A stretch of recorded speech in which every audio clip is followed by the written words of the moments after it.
So with our migration in place, what we can do now is actually create our database.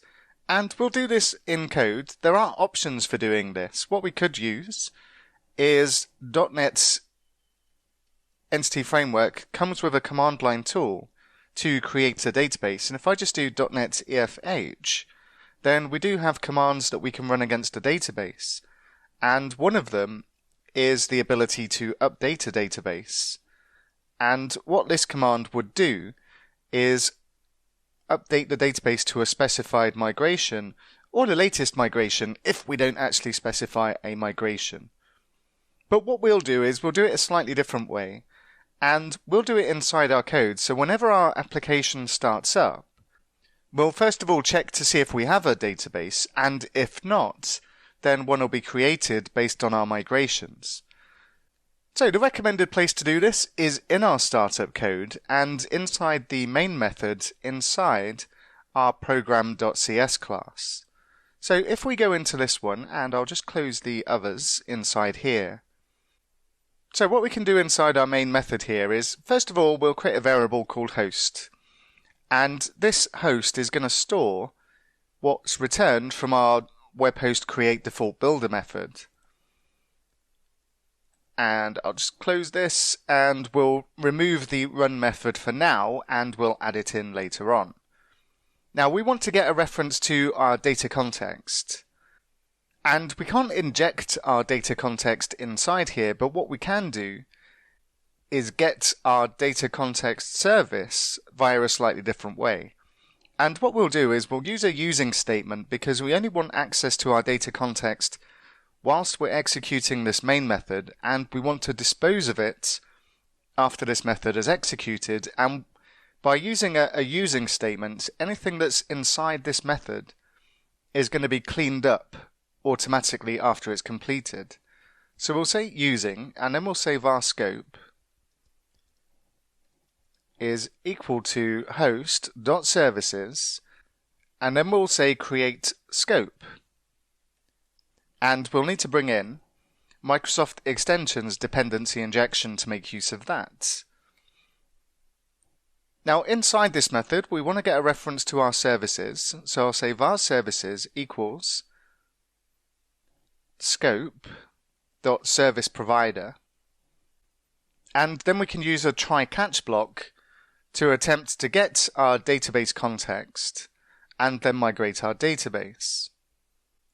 So we'll say try, and inside the try block we'll say var context equals services dot get required service, and then we'll specify the type of data context. And we'll need to bring in the persistence where our data context is defined. And once we have access to our context, what we can do is say context.database.migrate. And what we'll also need to bring in to make use of this particular method is Entity Framework Core. And if we take a look at what this migrate command does, this command applies any pending migrations for the context to the database, and it will create the database if it does not already exist. So anytime we start our application, we're going to check to see if we've got a database. If not, then one is going to be created based on our migrations. And we're also going to add a catch block here. And if we get an exception from doing this, then we'll catch the exception. And what we'll do inside here is we'll just log out what happened into our terminal window. So we'll get a reference to the logger service, and we'll say logger equals services dot get required service, and this time we'll specify the iLogger, and we need to specify the class that we're logging against in this case, and it's going to be our program class.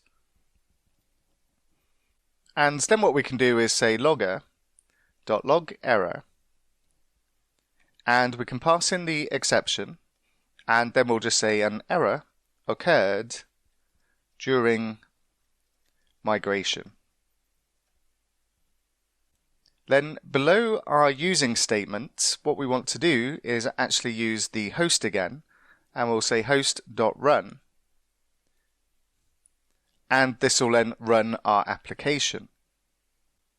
So the next time we run our application, this is going to create our database based on a migration, and what we should see is a new database file called reactivities.db, and this is actually going to be created in our API project. But let's do this and make sure this is what actually happened. So I'm just going to clear this. And what I'll do is I'll just cd into our API project, and then we'll use .NET Watch Run so that when we make any file changes, our application automatically restarts. So I'll just say .NET Watch Run, and this should go ahead, create our database, and run our application.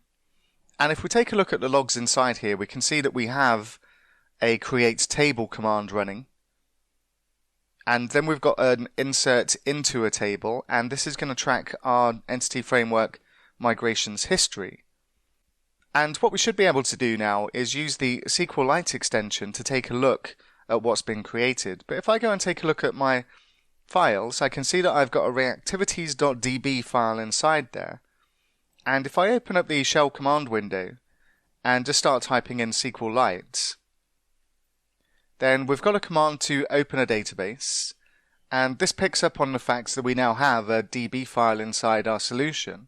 So I'm going to pick the reactivities.db, and then we can see SQLite Explorer, and we can see our reactivities.db along with two tables that have been created.